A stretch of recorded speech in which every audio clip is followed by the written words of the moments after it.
하나님 아버지, 제가 먼저 믿음으로 구원받았으니 믿지 않는 영혼들에게 나아가 담대히 복음을 전할 수 있는 용기를 주소서. 저희가 각자의 자리에서 하나님 나라를 전파하는 사명을 잊지 않게 하시고 주저하지 않고 복음을 전할 수 있는 지혜와 담대함을 주옵소서. 저희가 주어진 기회를 잘 활용하여 주님의 말씀을 전하게 하소서. 오늘도 말씀하옵소서. 듣겠습니다. 예수님의 이름으로 기도합니다. 아멘. 성경 말씀 누가복음 10장 1절부터 16절까지 말씀입니다.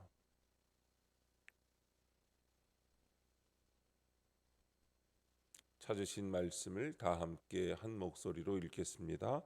그 후에 주께서 따로 70인을 세우사 친히 가시려는 각 동네와 각 지역으로 둘씩 앞서 보내시며 이르시되 추수할 것은 많되 일꾼이 적으니 그러므로 추수하는 주인에게 청하여 추수할 일꾼들을 보내주소서 하라.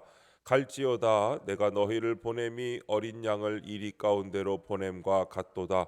전대나 배낭이나 신발을 가지지 말며 길에서 아무에게도 문안하지 말며 어느 집에 들어가든지 먼저 말하되 이 집이 평안할지어다 하라. 만일 평안을 받을 사람이 거기 있으면 너희의 평안이 그에게 머물 것이요 그렇지 않으면 너희에게로 돌아오리라. 그 집에 유하며 주는 것을 먹고 마시라. 일꾼이 그 삭을 받는 것이 마땅하니라. 이 집에서 저 집으로 옮기지 말라. 어느 동네에 들어가든지 너희를 영접하거든 너희 앞에 차려놓는 것을 먹고 거기 있는 병자들을 고치고 또 말하기를 하나님의 나라가 너희에게 가까이 왔다 하라. 어느 동네에 들어가든지 너희를 영접하지 아니하거든 그 거리로 나와서 말하되 너희 동네에서 우리 발에 묻은 먼지도 너희에게 떨어버리노라.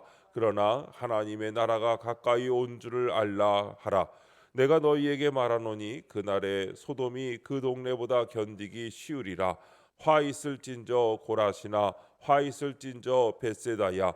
너희에게 행한 모든 권능을 두로와 시돈에서 행하였더라면 그들이 벌써 베옷을 입고 제에 앉아 회개하였으리라. 심판 때에 두로와 시돈이 너희보다 견디기 쉬우리라. 가버나움아 내가 하늘에까지 높아지겠느냐 음부에까지 낮아지리라. 너희 말을 듣는 자는 곧 내 말을 듣는 것이요 너희를 저버리는 자는 곧 나를 저버리는 것이요 나를 저버리는 자는 나 보내신 이를 저버리는 것이라 하시니라. 아멘. 가까이 온 하나님 나라라는 제목으로 말씀의 은혜를 함께 나누겠습니다. 본문 요약입니다. 주께서 70인을 각 동네로 둘씩 보내시며 주인에게 추수할 일꾼들을 보내달라고 청하라고 하십니다. 그리고 그들을 영접하는 사람들과 영접하지 않는 사람들을 어떻게 대해야 할지 지침을 알려주십니다. 그들을 거부하는 자에게는 심판이 있다고 하시면서 너희 말이 곧 내 말이라고 하십니다. 첫 번째 70인을 세우사 1절부터 2절입니다. 예수님이 12사도 외에 70명의 제자를 세우시고 친히 가시려는 동네에 둘씩 보내십니다. 그곳에서 그들이 미리 복음을 전하게 하시는 것입니다. 또한 추수할 것은 많지만 일꾼이 부족하기에 추수하는 주인에게 일꾼들을 보내주시길 요청하라고 하십니다. 예수님은 믿음의 공동체를 이루고 있는 우리에게도 온 민족에게 복음을 전하라는 사명을 주셨습니다. 성도는 주님을 믿지 않는 영혼들이 있는 세상으로 나아가 하나님 나라와 복음을 전해야 합니다. 적용 질문입니다. 둘씩 묶어주신 나의 공동체는 어디입니까? 전도자로서 복음을 담대히 전하고 있습니까? 예수님은 언제나 자신을 이 세상에 보내신 분이 하나님임을 나타내셨고 하나님의 뜻을 좇아 그분의 일을 성취하는 것에 늘 관심이 있었습니다. 예수님이 이 땅에 오신 이유는 영생에 이르는 열매를 추수하기 위해서였습니다. 영생을 위해서는 씨를 뿌리는 사람이 있고 그것을 거두는 사람이 있습니다. 그리고 그 기쁨은 모두가 함께 누릴 수 있습니다.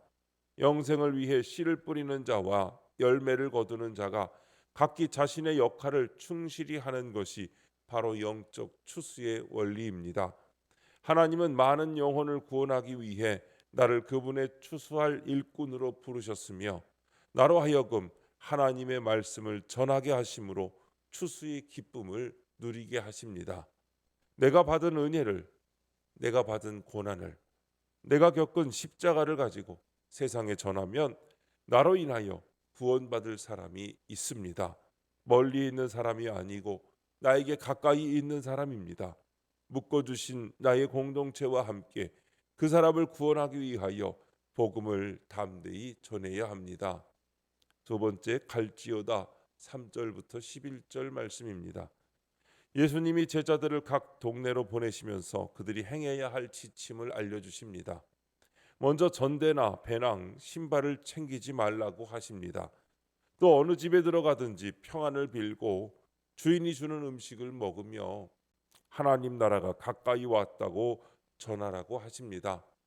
만약 그들이 영접하지 않을 때는 거리로 나와 발에 묻은 먼지를 떨어버리되 하나님 나라가 가까이 왔음을 계속해서 전하라고 하십니다.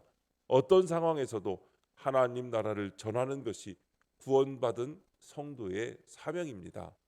적용 질문입니다. 임박한 하나님 나라를 입으로 전파하고 있습니까? 주저하다가 그냥 지나치진 않습니까? 하나님 나라를 전하는 것은 모든 성도의 중요한 사명입니다.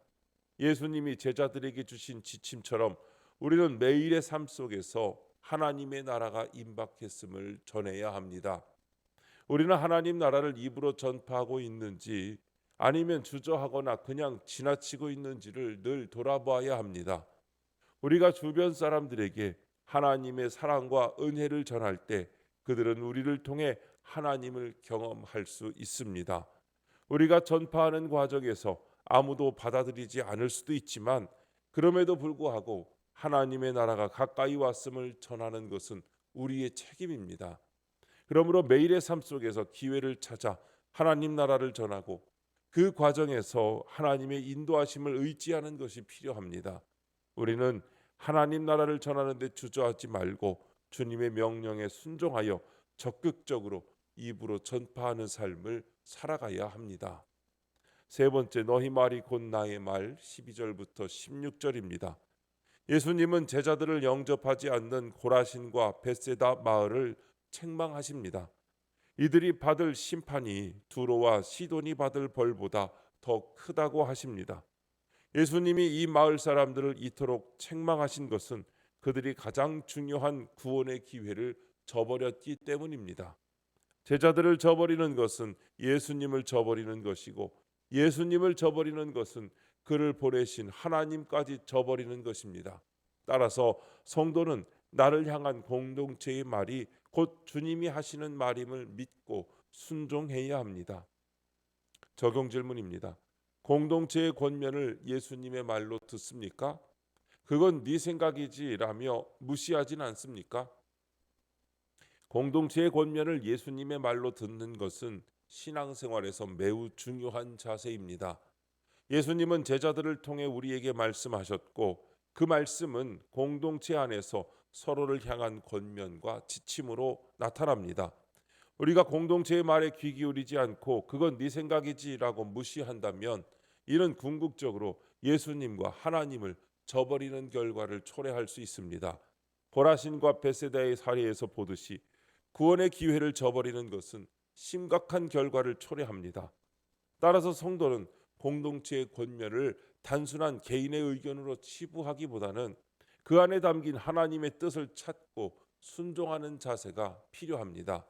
공동체는 하나님이 우리에게 주신 소중한 은혜의 통로이며 그 권면을 통해 우리는 더욱 성장하고 하나님과의 관계를 깊게 할 수 있습니다. 오늘도 하나님의 말씀에 순종하며 그 말씀을 통하여 우리에게 주신 영혼 구원의 사명을 온전히 감당하고 하나님 나라가 가까이 와 있음을 선포하는 주님의 제자들 되시기를 주님의 이름으로 축복합니다. 기도하겠습니다. 하나님 아버지, 예수님을 믿는다고 하면서도 추수할 일꾼을 구하는 사명을 감당하지 못했습니다. 전도자로서 하나님만 의지하고 임박한 하나님 나라를 담대히 전하게 하옵소서. 저의 언어로 하나님 나라가 세워지게 하시고 공동체의 말을 주님의 말로 듣고 순종하게 하옵소서. 주님, 이 시간 주님께 기도하는 성도의 기도 가운데 함께하여 주시옵시고 주님의 세미한 음성을 들려주시며 그 선하신 손길로 붙들어 주옵소서. 우리 주 예수님의 이름으로 기도드립니다. 아멘.